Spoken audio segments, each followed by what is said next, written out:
حضرت ابراہیم مہمان نواز بڑے تھے، سخی بڑے تھے۔ حضرت ابراہیم علیہ السلام کے بارے میں نبی پاک صلی اللہ تعالیٰ علیہ وسلم نے فرمایا، سب سے پہلے جس بندے نے کسی کی مہمان نوازی کی تھی نا، وہ حضرت ابراہیم علیہ السلام ہے۔ اس کا ایک معنی علماء نے یہ بھی اس حدیث کا بیان کیا کہ جس نے سونی کر کے، مسجہ کر کے، خوبصورت کر کے، تیار کر کے، عزت کے ساتھ، آنر کے ساتھ کسی مہمان کو سب سے پہلے کسی نے اس اہتمام سے کھانا کھلایا، وہ حضرت ابراہیم علیہ السلام ہے۔ زبردست مہمان نواز تھے، زبردست۔ اپنے گھر کے 4 دروازے بنائے ہوئے تھے، 4، اور فرماتے تھے میری خواہش ہے کہ چاروں طرف سے مہمان آئیں، روٹیاں پکتی رہیں، دنیا کھاتی رہے، دنیا آوے کھا کھا جاوے، راضی ہوئے بلا، آئیں لوگ کھائیں، یہ میری خواہش ہے۔ روٹی کھلاؤ، روٹی کھلاؤ، روٹی کھلاؤ، لنگر کھلاؤ۔ حضور صلی اللہ علیہ وسلم سے پوچھا گیا، یا رسول اللہ بہترین مسلمان کون ہے؟ تو حضور نے فرمایا جو سلام لینے میں پہل کرے اور کھانا زیادہ کھلائے، کھانا کھلائے، جو جس کا مزاج ہو کھانا کھلانے کا، طبیعت ہو کھانا کھلانے۔ حضرت ابراہیم علیہ السلام اتنی مہمان نوازی کرتے کہ نبی پاک صلی اللہ علیہ وسلم نے فرمایا، یہ ترغیب و ترہیب میں موجود ہے۔ حضور علیہ السلام نے فرمایا کہ اللہ تعالیٰ نے حضرت ابراہیم علیہ السلام سے ایک دفعہ فرمایا، ابراہیم یہ جو آپ کو اپنا خلیل بنایا ہے نا، یہ اس لیے بنایا ہے کہ آپ کے دل مخلوق کے حق میں بڑے نرم ہیں، آپ مہمان نوازی بڑی کرتے ہیں، اور کبھی کبھی مشکل حالات ہوتے ہیں نا، ٹف حالات، ان میں بھی مہمان نوازی کرتے، ان میں بھی پانی پلاتے، کھانا کھلاتے، لوگوں کو اس دور کی ضروریات کے مطابق لوگوں کو دیکھتے۔ ہمارے نا پورا باب ہے حدیث پاک میں، بخاری مسلم میں، کہ بندہ ہمیشہ دل کا غنی ہوتا ہے۔ دلوں میں کبھی گنجائش بن جائے نا، دلوں میں، تو جیبوں میں بھی اللہ بنا ہی دیتا ہے۔ اپنے دلوں میں گنجائش بنائیں لوگوں کے لیے، اپنی طبیعتوں میں گنجائش، ہماری طبیعتوں میں گنجائش نہیں ہوتی۔ اللہ تعالیٰ بعض بندوں کو نواز دیتا ہے، انہیں چاہیے کہ وہ گنجائش رکھیں، کشادہ کریں اپنے دل کو، سینے کو۔ حضرت ابراہیم علیہ السلام نے نا ایک دفعہ قحط ہو گیا تھا، تو مہمان تو اب آئے بیٹھے تھے، بلکہ ان دنوں میں مہمان زیادہ بڑھ جاتے ہیں، کئی دفعہ زیادہ لوگ آ جاتے ہیں۔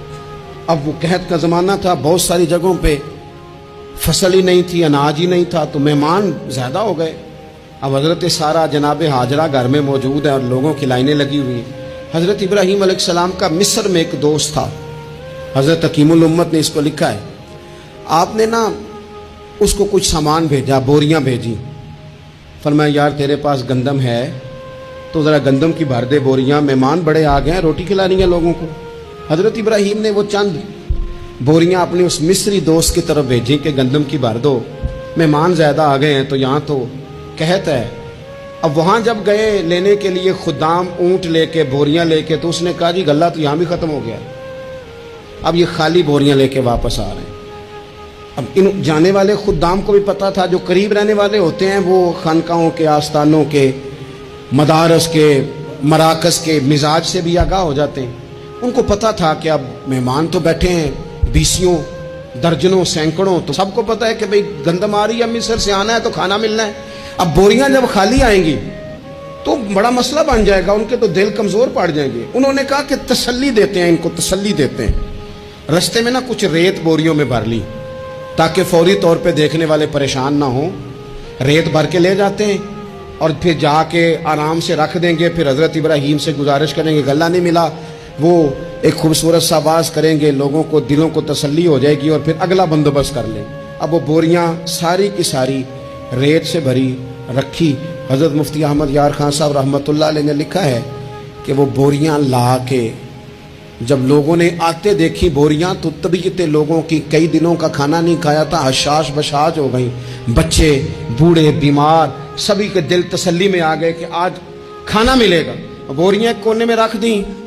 حضرت ابراہیم آرام فرما تھے کہیں، یا کسی ذکر و فکر کی مصروفیت میں مشغول تھے، ظاہراً انہیں بتایا نہ گیا۔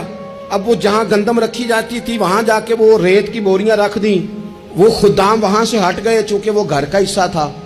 اب جناب ہاجرہ حضرت سارہ اٹھیں، ریت والی بوریاں جب کھولیں تو بہترین گندم نکلی اندر سے۔